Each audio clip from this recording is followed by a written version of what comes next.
보냄을 받은 자의 태도라는 제목입니다. 오늘 말씀의 제목은 보냄을 받은 자의 태도라는 제목입니다. 누구나 다 이 땅 가운데 우리가 살아가면서 나름대로의 삶의 목적들을 다 가지고 있습니다. 어떤 사람들은 어떤 직업에 따라서 자기가 사는 방향과 모든 것들이 또 다르죠. 정치인들은 정치인 나름대로, 과학자들은 과학자, 또 언론인들은 언론인, 또 뭐 교사들은 교사, 저같이 이제 목사인 경우에는 또 목사의 사명. 그러니까 서로들이 이 땅 가운데 살아가는 방식들이 다 다양하고 이 땅 가운데 살아가는 목적들이 분명하게 다 이렇게 다르다고 볼 수는 있습니다.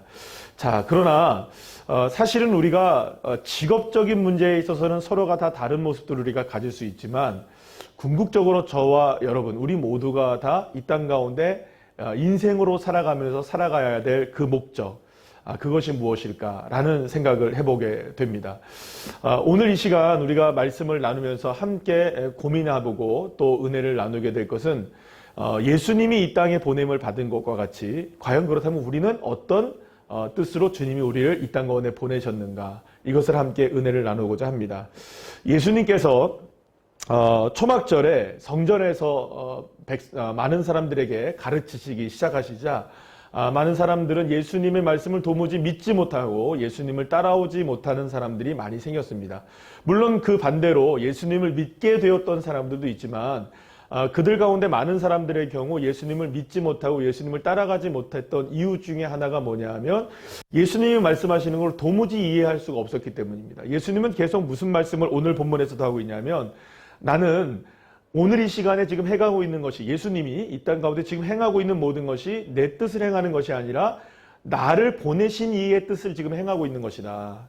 나는 지금 이 땅에 왔지만 내가 그냥 스스로 온 것이 아니라 누군가가 나를 보냈기 때문에 이 땅에 왔고, 그리고 그 보내신 분의 뜻을 이 땅 가운데 지금 행하고 있는 것이다. 예수님이 계속 말씀하셨던 겁니다.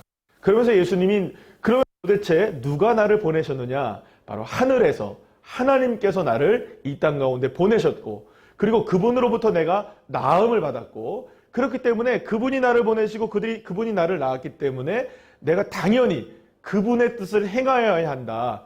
이 땅 가운데 내가 살아가는 이유는 그분이 나를 보내신 뜻을 행하는 것이다라고 분명히 말씀하신다는 것입니다. 예수님은 목적이 분명하셨습니다. 그런데 오늘 여러분들 본문 30절 말씀을 보면 이렇게 오늘 이렇게 말씀하는 거 봅니다. 그의 때가 아직 이르지 않았다, 이렇게 얘기합니다.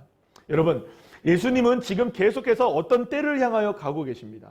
그러면 그 때는 어떤 때일까요? 그저 어떤 시간을 얘기하는 것이 아니라 목적을 이룬 그 시간을 얘기하는 겁니다. 예수님이 이 땅 가운데 보내신 그 목적을 이루는 한 걸음 나가고 계셨던 것이죠. 가나의 혼인잔치에서도 예수님은 내 때가 이르지 않았다고 말씀하십니다. 오늘 본문에서도, 그리고 또 이전에서도 앞으로도 계속 몇 번씩이나 더 요한복음에서는 계속해서 예수님이 내 때가 이르지 않았다, 그 때가 이뤄져야 된다, 그 때가 다가와야 된다라고 계속해서 이 때에 관한 이야기를 말씀하시는 것을 보게 되죠. 그러니까 결국엔 이 말은 무슨 말씀이냐?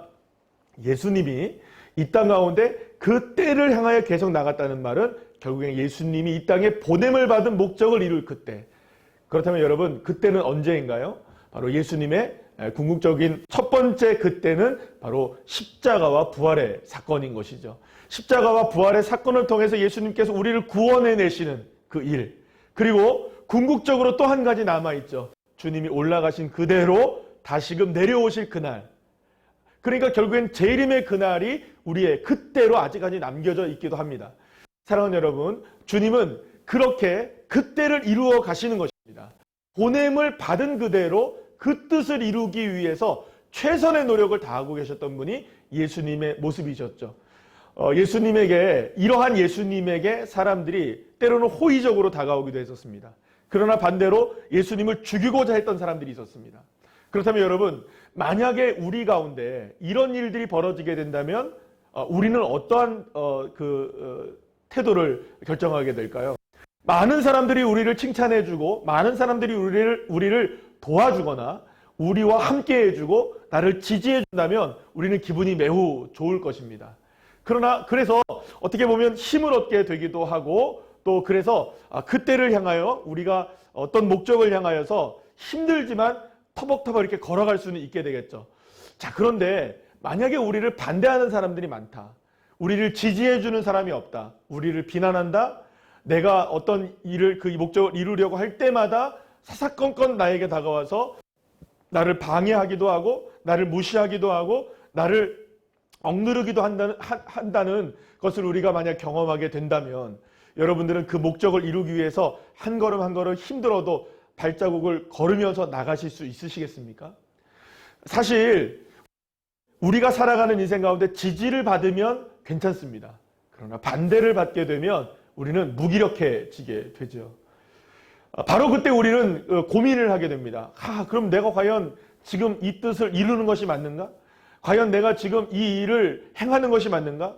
내가 이 뜻을 정말로 내가 끝까지 이렇게 지금 어려움을 당하면서도 이 일을 이루기 위해서 노력을 해야 되는가?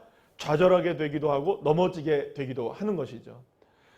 사실 예수님이 오늘 본문에서 보면 물론 예수님을 믿고 따르는 사람들이 많은 경우, 더 많은 경우 오늘 본문에 계속해서 많은 사람들이 예수님을 비난하고 때로는 예수님을 잡아서 죽이고자까지 하는 일들이 벌어지게 되었던 것이죠.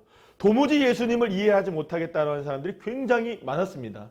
자, 그러면 이렇게 예수님을 향한 반대가 많고 예수님을 향한 여러 가지 억압이 많고 예수님을 지지해주지 않고 예수님을 붙잡으려고 하고 죽이려고 하는 사람들이 많을 때 예수님의 마음은 어떠셨을까요? 예수님도 인간이신지라 어쩌면 포기하고 싶은 마음이 있었겠습니까? 그러나 여러분, 예수님은 포기하지 않으셨습니다. 결코 멈추지 않으셨습니다.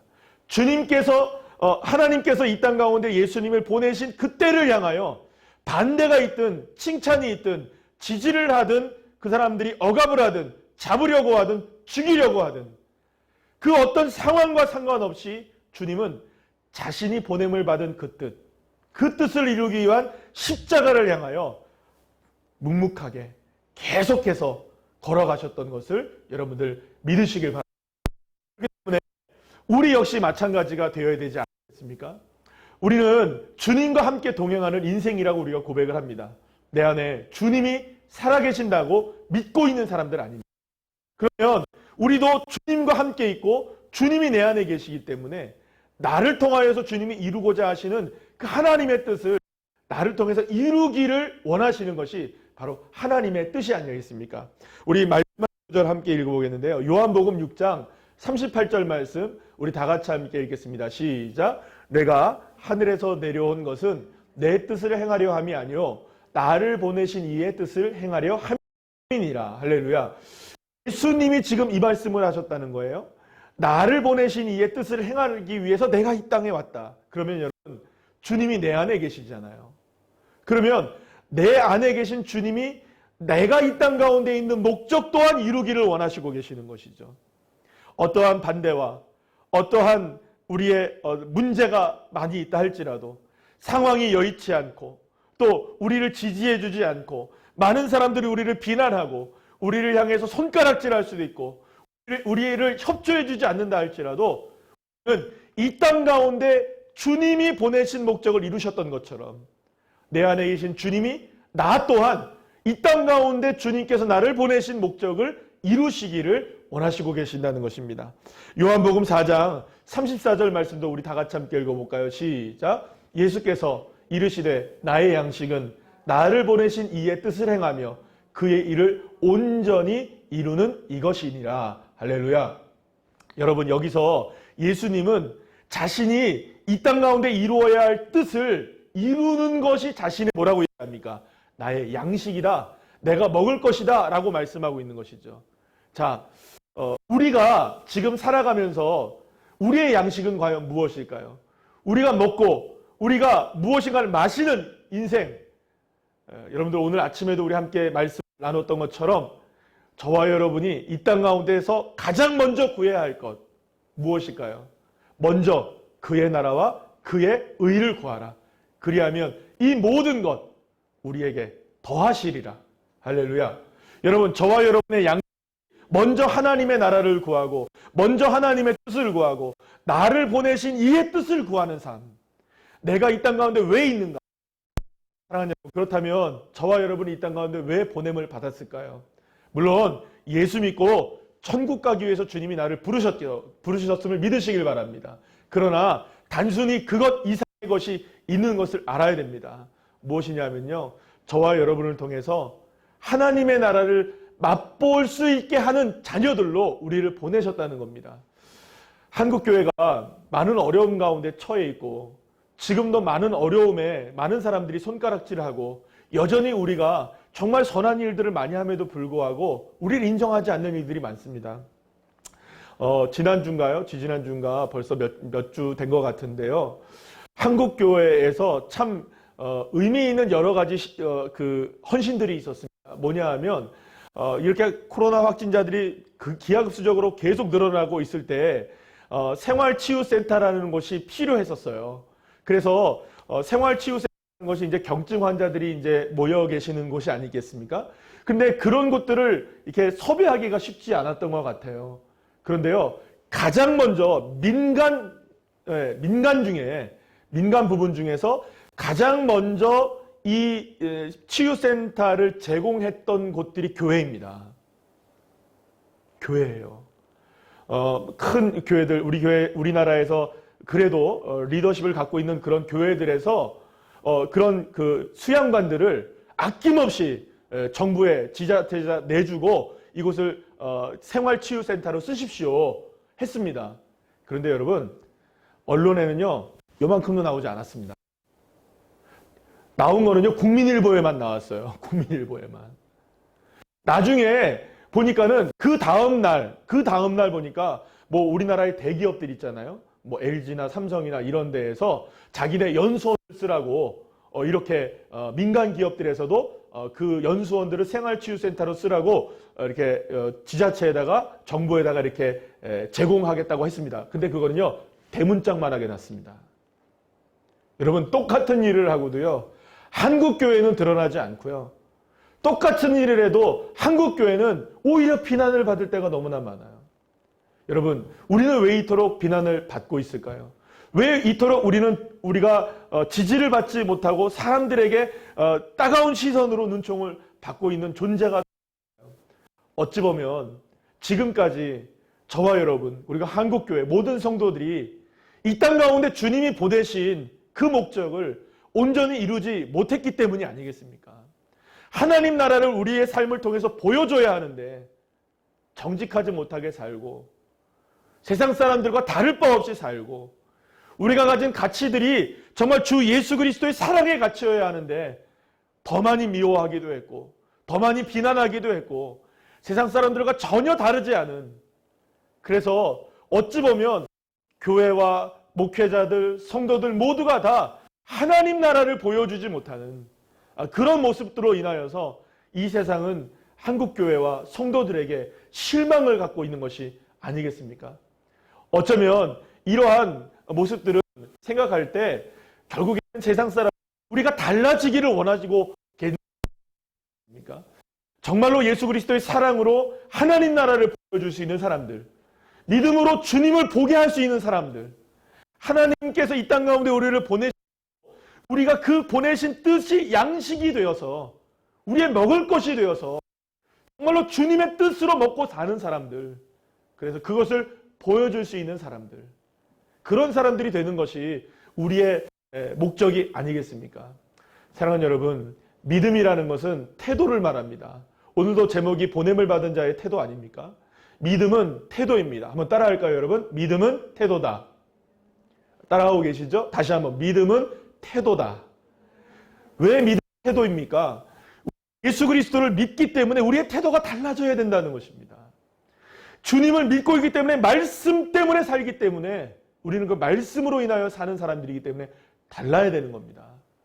지금 여러분, 우리가 예배를 제대로 드리지 못하는 아픔 가운데 우리가 있지 않습니까? 여러분, 예배를 얼마나 사모하며 우리가 어떤 태도를 갖고 있었습니까? 주중에 일주일 동안 살면서 우리는 과연 어떤 예배자의 태도를 가지고 살았느냐? 하나님께서 우리를 이 땅 가운데 보내신 그 태도를 어떻게 보이며 살았느냐? 이것이 결국에는 하나님 나라를 보여줄 수 있느냐, 그렇지 못하느냐의 문제로 드러나게 되는 것이 아니겠습니까? 사랑하는 여러분, 저와 여러분의 양식이 정말 주님이 보내신 뜻이 되시기를 축원합니다. 그래서 이 아픔을 통해 이번에 이 기회를 통해 오히려 한국교회가 더욱더, 그리고 저와 여러분이 더욱더, 우리 새로운 교회가 주님의 은혜 가운데 더욱더 굳건하게 하나님 나라를 보여줄 수 있는, 그래서 이 땅 가운데 우리를 보내신 바를 저와 여러분을 통해서 풍성하게 이루어갈 수 있는 믿음의 자녀들 한 사람 한 사람 되시기를 간절히 축원합니다.